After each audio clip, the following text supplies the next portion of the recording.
The camera opens to a quiet studio, lights glinting off polished floors.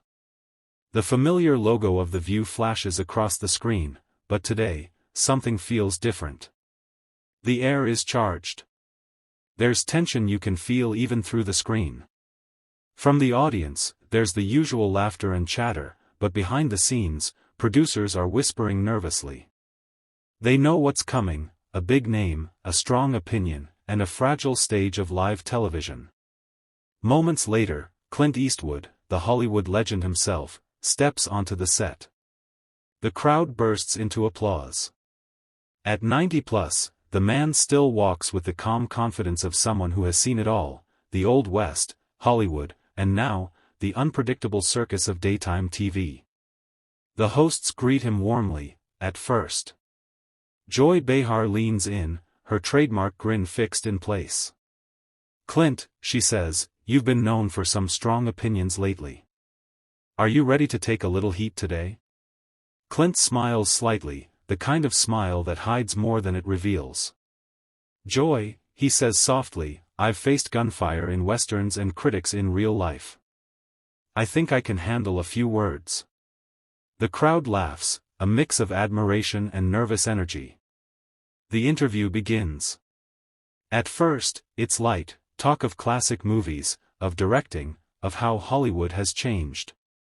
Clint speaks thoughtfully, measured, his voice like sandpaper and wisdom mixed together. But then the tone shifts.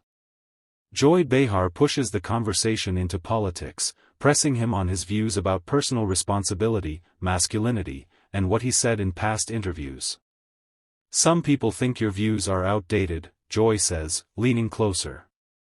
"Do you ever think maybe the world has moved on?" Clint's eyes narrow, his expression unreadable. He doesn't snap back. Instead, his voice drops lower, steadier. "Maybe the world has moved on," he says. "But that doesn't mean it's moving in the right direction." The audience murmurs, a mix of cheers and gasps. Joy laughs, but it's a sharp, uneasy sound. "Well, Clint, that sounds like something your characters would say: all guns and grit, no compromise." Clint's jaw tightens. "Or maybe," he says, "it sounds like someone who's not afraid to stand by what they believe." The crowd claps again, louder this time. The tension rises. You can almost see the producers off-camera waving, urging Joy to move on. But she doesn't. She presses harder. "So, Clint," she says, "are you saying people today are weak? That men are soft?" That's a pretty harsh judgment from someone who's lived most of his life telling stories, not fighting real battles. The studio goes silent. Clint looks at her for a long moment, not angry, just disappointed. "You know, Joy," he says finally, "I've met soldiers, builders, single mothers, and teachers who work harder in a day than most of us do in a year. You don't have to fight a war to know what strength is. But you do have to respect people enough not to twist their words for a headline." It's quiet. Even the audience seems unsure whether to clap or hold their breath. Joy, flustered, tries to laugh it off. "Come on, Clint, we're just talking. It's TV." He leans back, shaking his head. "That's the problem," he says softly. "Too many people think this is all just talk. No one listens anymore." Then, he removes his microphone. Slowly. Calmly. No outburst, no shouting. Just a silent gesture that hits harder than any argument. The crew freezes. Joy looks stunned. "Clint, are you walking out?" He stands, adjusts his jacket.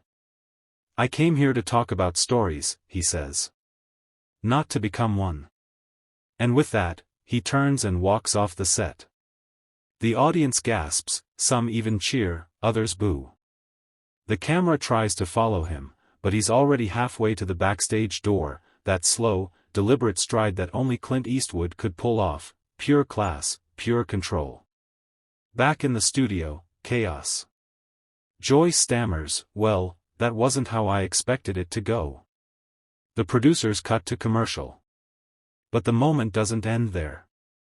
Within hours, clips of Clint's walkout are flooding social media. Twitter explodes with hashtags, hashtag Clint walks out, hashtag Joy Behar pushed too far, hashtag respect the legend. Some call Clint a hero, a symbol of dignity in an age of cheap talk. Others accuse him of being out of touch. But everyone, everywhere, is talking about it. That night, CNN, Fox, and countless YouTube channels run the footage on loop. Analysts debate what it means. Was it a protest? A power move? Or simply a man refusing to play the game? A former co-star defends him online, writing, "Clint's always been old school. He doesn't perform for cameras, he lives by his code." Meanwhile, Joy Behar goes quiet for a few days, rare for her. On The View's next episode, she makes a brief comment. "We had a heated moment," she says, trying to laugh. "I guess some people don't like my questions." The other hosts exchange glances but stay silent. Off camera, reports say producers reached out to Clint's team to smooth things over, but he declined to return.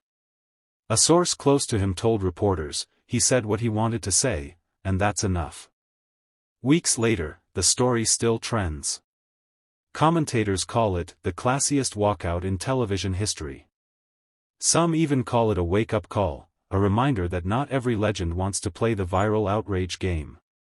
And in a quiet California ranch house, Clint Eastwood reportedly chuckled when asked about it. "I didn't storm off," he said. "I just walked away from nonsense." That single line, calm, simple, powerful, becomes the quote that defines the entire event. It echoes across YouTube compilations, TikTok edits, and late-night commentary. The man who made his name with lines like, "Go ahead, make my day," had delivered another, decades later, and without ever raising his voice. As the sun sets over the Pacific, the story becomes legend. Not because of drama or shouting, but because it captured something rare, restraint, principle, and a touch of old-world dignity that's almost extinct in modern media. The final image fades out on Clint walking toward the stage door, his back to the chaos, his stride steady, his silence louder than any argument. Then the screen cuts to black. A calm voice returns for the outro. This was the moment Clint Eastwood reminded the world that silence, when chosen wisely, can be the loudest statement of all. Subscribe to Story Vault for more real moments that change how we see the world. The logo fades. The music slows. The story ends.